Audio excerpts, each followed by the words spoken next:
वज़ीर आज़म शहबाज शरीफ से मुज़ाकराती कमेटी के सरबराह इरफान सिद्दीकी ने मुलाकात की और पीटीआई मुज़ाकराती टीम से मुज़ाकरात पर ब्रीफिंग दी। इस मौके पर अपनी गुफ्तगू में वज़ीर आज़म ने कहा कि सियासी जमातों में रवाबित जमहूरियत की रूह है, कशीदगी की फ़िज़ा पैदा करना गैर जमहूरी रवैया है।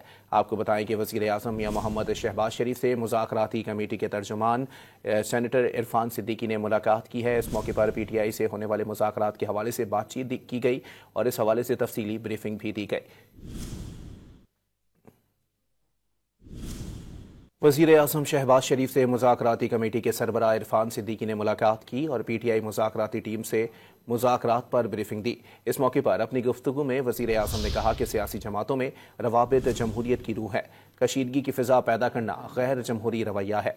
आपको बताएं कि वज़ीर आज़म मियां मोहम्मद शहबाज शरीफ से मुज़ाकराती कमेटी के तर्जुमान सेनेटर इरफान सिद्दीकी ने मुलाकात की है। इस मौके पर पीटीआई से होने वाले मुज़ाकरात के हवाले से बातचीत की गई और इस हवाले से तफसीली ब्रीफिंग भी दी गई।